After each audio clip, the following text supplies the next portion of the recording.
안녕하세요. 저는 올해 60을 간 넘긴 여자예요.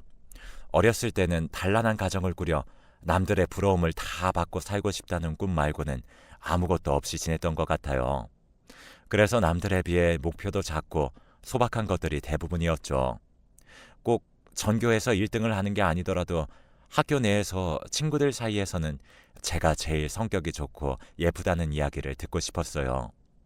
왜냐하면 집에서 받는 사랑이 너무 부족했기 때문에 밖에 나와서라도 받고 싶었던 욕심이 컸었던 거예요. 저는 어릴 때 보육원에서 자랐습니다. 7살이 되던 해 지금의 가정으로 입양을 왔죠.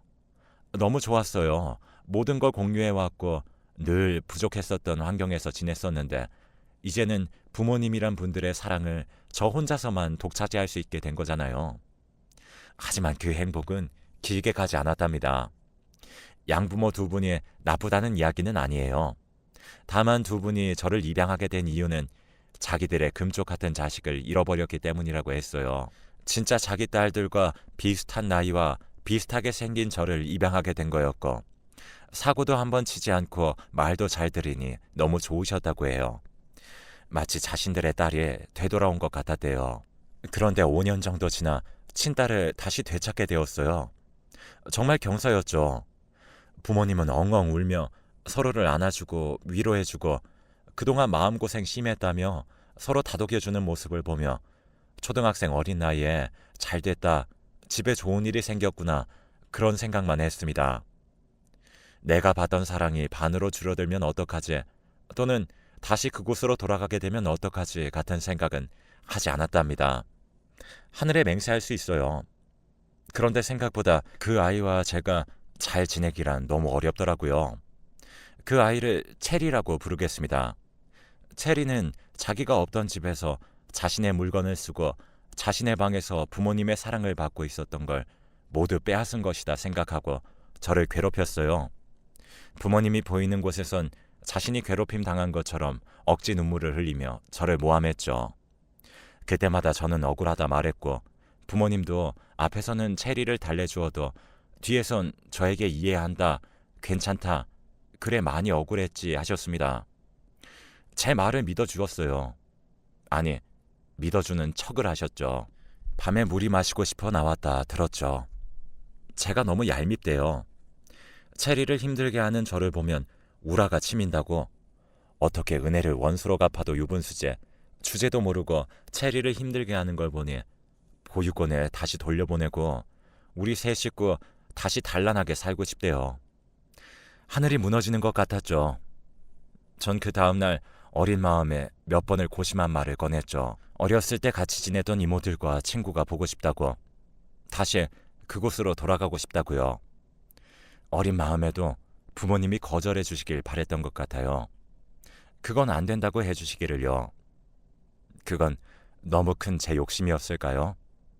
그게 정 너의 소원이고 네가 바라는 거라면 엄마 아빠는 해주겠다 하시더군요. 하지만 끝끝내 전 보육원으로 다시 돌아가지 않았어요. 그때쯤에 하늘도 노하셨는지 체리가 아프기 시작했고 오래 살지 못할 수도 있다는 말을 듣게 되셨거든요. 부모님은 본인들이 나쁜 마음을 먹은 것 때문에 자기들이 벌 받는 거라고 매일 밤 무셨고 체리도 못되게 군 것 미안하다. 엄마 아빠에게도 사실 내가 너무 질투가 나고 삐쳐서 거짓말한 거다 솔직하게 말하더군요. 그러면서 저에게 그리고 부모님에게 용서를 구하더군요. 그러니 자기 오래 살게 해달래요. 부모님은 그동안 오해해서 미안하다 말했고 저도 그때 진심으로 그 사과를 받았지만 그런다고 그동안 받은 상처가 나을까요? 절대 그렇지 않죠. 체리는 결국 중학교 교복도 입지 못하고 저희 곁을 떠났어요. 그리고 저는 다시 부모님의 외동딸이 되어서 많은 사랑을 독차지하게 되었지만 늘 공허할 뿐이었죠. 대체할 수 있는 누군가가 생긴다면 그때처럼 버림받을 수 있을 거란 생각 때문에 그 이후로 매일 시험대에 오른 것 같은 삶을 살았어요. 어떻게 해야 부모님 모습에 예뻐 보일까, 좋아 보일까 그런 고민만 했죠. 그 습관이 배인 덕분에 학교 친구들 사이에서 인기쟁이가 되었어요. 그 역시 역할놀이라 생각해 공허할 때도 있었지만 처음 남자친구가 생겼을 때 알게 되었어요. 사랑만이 나를 편안하게 해주고 위로해주는구나. 모든 걸 가져다가 바쳐도 아쉬울 것 없는 게 있다면 그건 부모와 자식이 아닌 남자와 여자 간의 사랑, 연애, 결혼, 가정 이런 것뿐이겠구나 라고 생각했습니다. 그래서 전 처음 사귄 남자친구의 말이라면 죽는 신용이라도 할 정도로 매달렸어요. 매번 사랑을 갈구했죠. 처음엔 예쁘장한 얼굴, 넉넉한 집안, 그리고 성격을 보고 만나자 했던 사람도 저에게 학을 떼며 달아나는 걸 보면서 전 더욱 사랑에 목을 매게 된 것 같아요. 그런 저를 보면 부모님이 또 버릴까 무서워서 집에서는 아무 일 없는 척하느라 많이 힘들었습니다. 대학교에 진학할 당시 집에서 거리가 멀다는 이유로 자취 허락을 받게 되었어요. 이제 남자친구 때문에 슬프면 슬픈 대로, 기쁘면 기쁜 대로 집에서만은 다 표현하며 살 수 있겠다라는 생각에 기뻤어요. 부모님은 어린 딸을 어떻게 따로 살게 하냐고 엄마라도 가서 같이 살아줘야 하는 거 아니냐 하셨지만 제가 극구 말렸죠. 그렇게 폐를 끼치고 싶지 않다고 하면서요. 제 힘으로 아르바이트를 시작해 작은 돈이라도 모아 용돈으로 쓰는 일도 해보고 자립할 수 있는 사람이 얼른 되어 부모님에게 용돈도 드려보고 싶다고 했습니다. 그랬더니 감동받아 우시더군요. 우리가 너를 잘 키운 것 같아 너무 뿌듯하다고요. 하늘에 있는 체리의 목까지 네 몫으로 남은 인생도 사랑할 거고 우리의 가족이라고 해주셨어요. 그때 한번 다시 느끼고 말았죠. 아, 역시 나는 체리의 대체이고 체리와 같은 것이 생기면 언제든 버림받을 수 있는 존재구나 라는 걸요. 아무튼 그렇게 대학 생활을 시작하게 되었습니다. 부모님에게 말했던 것처럼 수업 시간 외에는 아르바이트도 시작해서 용돈을 벌기 시작했죠. 공부를 하고도 남는 시간이 있는 게 외롭고 공허한 것 같아 아르바이트를 일부러 빡세게 했을 때였어요. 동네의 작은 레스토랑 같은 곳에서 근무를 시작했는데 거기 점장님이 저에게 너무 잘 대해주셨어요. 늘 또래만 만나왔던 저에게 또 다른 감정을 느끼게 해주었죠. 저랑 15살 정도 차이가 나는 분이셨는데 매일 아침 저녁으로 저를 학교까지 그리고 근무지까지 바래다주고 밥도 챙겨주고 집 청소까지 자기가 싹 해주셨던 분이었어요. 정말 저에게 헌신해 주셨죠. 그리고 제가 감정적으로 결핍된 많은 부분들을 채워주려 노력해 주었어요. 제가 더 많은 사랑을 갈구할 때면 모두 직업하고 떠났지만 그분은 자기의 어떤 부분이 저를 힘들게 했을지를 늘 고민하고 생각했으며 저를 충족시켜주기 위해 노력했어요. 그 마음에 감동받은 저는 전과 달리 안정된 감정을 느끼며 연애를 순탄하게 했습니다. 공부도 전에 비해 더 집중할 수 있었어요. 마음이 안정되니 모든 일이 쉬워 보이고 순조로워지더군요. 대학을 졸업하고 작은 중소기업에 취직했을 때 그분이 먼저 저에게 우리 이제 결혼을 생각해 볼 때가 되지 않느냐고 넌지시 물어보셨어요. 전 당연히 그분과 결혼해야겠다 생각했었고 다만 때가 언제가 좋을지 그런 때는 어떻게 알 수 있을지를 고민하고 있었을 뿐이에요. 언제가 되더라도 결혼을 할 사람이니 저는 당장 부모님에게 달려가 결혼을 허락받자고 했죠. 부모님은 얼굴이 참 궁금하다. 얼마나 좋은 사람이길래 이렇게 급히 소개해주고 싶어 하는 거냐며 통화 목소리가 한껏 들떠 계셨어요. 전 그분에게 분명히 우리 사랑을 허락해 주실 거다 말하고 그분과 집에 찾아갔죠. 하지만 결과는 냉정했죠. 다짜고짜 그분의 부모님 직업부터 시작해서 집은 있는지 차는 있는지 등등 그분의 예민한 부분까지 서슴없이 물어보셨어요. 마음에 차지 않았던 아버지는 너까지 놈한테 우리 딸 절대 못 준다 라고 말하고는 먼저 일어나셨고 그분이 무릎 꿇고 어머니에게 고생 안 시킬 자신 있다고 비니 어머니는 말이 안 통하는 사람이라면서 차가운 물을 얼굴을 향해 뿌렸습니다. 그것도 모자라 당장 나가라고 등짝을 마구 때리시더군요. 전 그 상황이 어안이 벙벙해 멍하니 바라보다가 우리 나가자고 하고 일어섰다 오히려 방에 감금당하고 말았습니다. 회사도 그 이후로 나가지도 못했고요. 친구들과 연락도 할 수 없었어요. 2주 정도를 세상에 없는 사람이 된 채 방에서만 지낼 수 있었습니다. 부모님은 그동안 저에게 거의 세뇌시키듯 네가 체리 목까지 살아야 하는데 저 따위 놈한테 시집 가려고 하냐며 저를 달라고 빌고 간 저 뻔뻔한 놈보다 저에게 실망감이 더 크다고 하셨어요. 전 어렸을 때 생각이 나서 무릎 꿇고 싹싹 빌었죠. 다시는 후회시키는 일 없을 거다. 한 번만 용서를 해달라고요. 저 사람과의 모든 관계를 정리하겠다고 하면서요. 그분을 찾아가서 그만 만나자는 이야기를 녹음해 부모님에게 들려주어야 했고요. 그분은 우리 사랑이 고작 이 정도냐고 저에게 실망했지만 이해해달라는 말만 하고 불이 나게 일어났습니다. 부모님은 그 녹음을 듣고 지까짓 게 뭔데 실망을 운운하냐고 분노하셨지만 저에 대한 화는 푸셨어요. 전 그분이 없는 다른 삶을 살아야 했죠. 그런데 이게 무슨 일인지 저에게 이미 그분과 함께 키워야만 하는 아이가 자라고 있었던 거예요.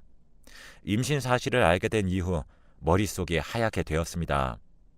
아무런 말도 할 수가 없었고 무슨 행동을 해야 할지도 모르겠더군요. 그 길로 그분에게 바로 전화를 했습니다. 나 지금 산부인과에 있는데 병원으로 나를 데리러 와달라고요. 처음에 그분 목소리는 냉랭했지만 병원이라는 제 말에 목소리 떨리는 게 확연히 느껴지더군요. 그리고 다른 곳도 아닌 산부인과라는 이야기에 그분은 살짝 상기된 얼굴로 저를 만나러 왔습니다. 아이가 있다는 사실에 부모님이 체리를 찾았다는 말을 들었을 때처럼 우리는 서로 부둥켜 안고 엉엉 울었습니다. 전 그분에게 다짐했죠. 나를 데리고 부모님이 없는 곳으로 가서 살아달라고요. 당신도 지금 가지고 있는 모든 걸 버리고 나와 함께 멀리 떠나 우리 셋이서만 잘 살면 안 되냐고 울며 호소했습니다. 그분은 알겠다고 해주었고 우린 나고 자란 곳을 떠나면서 가정을 지키기 위해 고군분투했죠. 아이를 낳고 아이가 초등학교 들어갈 때까지 생활은 궁핍해 힘들었지만 점차 나아지고 있었기에 참을 수 있었습니다. 게다가 처음으로 가진 온전한 제 가정이었기 때문에 더 바랄 것이 없이 행복했죠. 그런데 갑자기 제 몸이 너무 안 좋아지기 시작했어요. 진료가 아닌 수술을 받아야 할 정도였죠. 당장 가지고 있는 돈이 없었기 때문에 진통제로 버텨야 했는데 언젠가부터는 진통제를 하루 적정량 넘게 먹어도 버틸 수가 없는 지경에 이르렀습니다. 차라리 나를 죽여라 애원할 정도로요. 그렇게 아픔에 몸부림치다 쓰러진 날이었어요. 눈을 뜨니 병원이더군요. 여기 우리 딸 눈 떴어요 하는 소리가 들려 옆을 보니 부모님이 계셨어요. 이 모진 거사, 그동안 그렇게 아팠으면서 어떻게 우리한테 한 번도 연락하지 않고 다 참고 살았냐? 라고 울면서 저를 원망하시더군요. 너무 당황스러웠죠. 주변을 살펴보니 병원이 확실했고 남편과 아이는 흔적도 찾을 수 없었어요. 우리 가족들은 어디 갔냐 물으니 너한테 가족은 우리뿐이라고 아주 나쁜 놈이라고 눈을 뒤집으셨어요. 바로 의사 선생님이 들어오셔서 더 깊게 물어보지 못하고 진료를 받게 되었죠. 그 후로 수술도 순조롭게 진행되었죠. 부모님은 돈이 수천억 든다 해도 우리 딸만 살려달라며 의사 선생님에게 으름장을 놓으셨어요. 물론 체리를 병으로 잃고 또 한 번 병원에서 있기 싫다는 욕심과 불안감이 컸지 않았을까 싶어요. 그 마음이 통한 건지 몰라도 저는 쾌차했습니다. 부모님 집으로 퇴원해 요양을 시작했고 얼마나 잘해주시던지 지극정성으로 저를 돌봐주셨어요. 너무 늦은 때지만 부모님을 향해 다시 한번 여쭈었어요. 우리 남편과 아이 대체 어디에 간 거냐고, 왜 한 번도 보이지 않냐 물으니 보면 모르겠냐고 오히려 역정을 내시더니 이 착하고 순진한 거사, 네가 아프다고 하니 돈 무서워서 홀라당 내뺀 거잖아. 돈 때문에 애도 어디 보육원에 버리듯 맡기고 떠난 걸로 알고 있어. 우리가 애를 한번 잃어봐서 안다. 애는 무슨 수를 써서라도 꼭 찾아내서 옆에 데려다 줄 테니 걱정하지 말고 있어라. 그 나쁜 놈, 더는 입에 올리지도 마렴. 이라고 신신당부하시더군요. 저는 그렇게 세 장 안에 홀로 고고히 밖을 보며 하루하루를 견디는 작은 새처럼 살아갔습니다. 가끔 식구들끼리 식사할 때 아이 소식은 아직 없냐고 물어보았지만 돌아오는 대답은 늘 부정적이기만 했고, 이 이상 물어보는 게 오히려 나에게 더 큰 슬픔이기만 하다는 생각이 들더군요. 그런 탓에 더는 아이의 소식도 묻지 않았습니다. 그냥 어디 좋은 분들에게 입양 가서 사랑도 많이 받고 물질적으로 어떤 빈곤도 느끼지 않고 잘 살아가지고 있기를 바라기만 했어요. 그렇게 3년 정도 시간이 지나 어머님께선 맞선을 보지 않겠냐 권유하셨죠. 엄연히 따지자면 결혼도 한번 했던 사람이고 애도 있던 나와 결혼하겠다 발벗고 나서겠냐고. 내 주제에 무슨 결혼이냐고 하니 가족들끼리는 이미 말이 다 끝났으니 식장에 들어가기만 하라 하셨어요. 가족끼리의 혼인이었던 거죠. 저는 알겠다고 할 수밖에 없었습니다. 부모님 눈밖에 나도 갈 곳이 없었고 혼자 무언가를 해보겠다 하기엔 힘도 없이 모든 것이 무기력했죠.